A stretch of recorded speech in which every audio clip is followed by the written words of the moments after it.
Imaginez une ville où l'art déco italien côtoie l'architecture ottomane, où chaque rue raconte 1000 ans d'histoire. Cette ville existe et elle se trouve dans l'un des pays les plus méconnus d'Afrique, l'Érythrée. C'est fascinant que vous mentionniez cela, car peu de gens savent que l'Érythrée abrite l'une des plus grandes collections d'architecture moderniste au monde. Comment un tel trésor architectural s'est-il retrouvé là-bas? Eh bien, tout commence avec sa position stratégique sur la mer Rouge, entre l'Éthiopie, le Soudan et Djibouti. Cette localisation en a fait un carrefour commercial majeur pendant des siècles, attirant successivement les Ottomans, les Égyptiens et bien sûr les Italiens qui ont laissé une empreinte particulièrement visible dans la capitale, Asmara. Hmm, j'ai entendu dire qu'Asmara est surnommée la petite Rome d'Afrique. Est-ce que vraiment justifié? Oh que oui. Et vous savez quoi? En 2017, l'UNESCO a reconnu Asmara comme ayant la plus grande concentration de bâtiments modernistes au monde. La cathédrale Saint-Joseph, par exemple, est un chef-d'œuvre qui mélange parfaitement les styles européens et locaux. Mais ce qui est vraiment fascinant, c'est ce que ces bâtiments sont restés pratiquement intacts depuis les années 1930. C'est incroyable qu'ils aient pu préserver ce patrimoine pendant tant d'années. Comment ont-ils réussi à maintenir ces structures en si bon état? Alors là, c'est une histoire intéressante. Les Érythréennes ont développé ce qu'on pourrait appeler une culture de la préservation.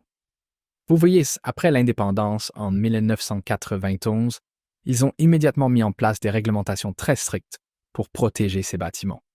Et le plus remarquable, c'est qu'ils ont réussi à les maintenir en vie, pas juste comme des musées, mais comme des espaces fonctionnels.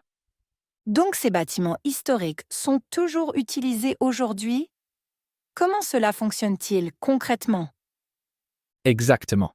Prenons l'exemple du cinéma Impero à Asmara. C'est un magnifique bâtiment Art déco des années 1930 qui fonctionne encore comme cinéma aujourd'hui. Et vous savez quoi? Il conserve même ses sièges d'origine. Mais ce n'est qu'un exemple parmi tant d'autres. À Massawa, le port historique, on trouve un mélange encore plus fascinant d'architectures italiennes, égyptiennes et turques. En parlant de Massawa, j'ai lu quelque part que la ville possède des bâtiments qui datent de l'époque ottomane. Comment ces différents styles architecturaux coexistent-ils? C'est vraiment remarquable.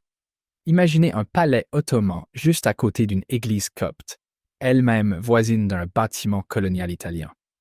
Le palais impérial de Massawa est particulièrement impressionnant, avec ses influences multiples qui se mélangent harmonieusement. Et vous savez ce qui est encore plus fascinant? Chaque bâtiment raconte une partie différente de l'histoire érythréenne. Cela semble être un véritable livre d'histoire à ciel ouvert. Comment les habitants vivent-ils au quotidien avec ce patrimoine?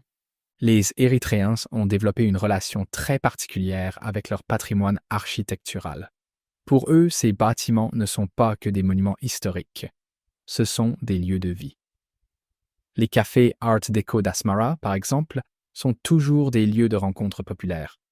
Et ce qui est vraiment unique, c'est la façon dont ils ont su adapter ces espaces aux besoins modernes, tout en préservant leur caractère historique. C'est une belle leçon de préservation du patrimoine, n'est-ce pas?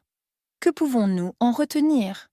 Je pense que l'exemple érythréen nous montre qu'il est possible de préserver le patrimoine architectural sans le figer dans le temps.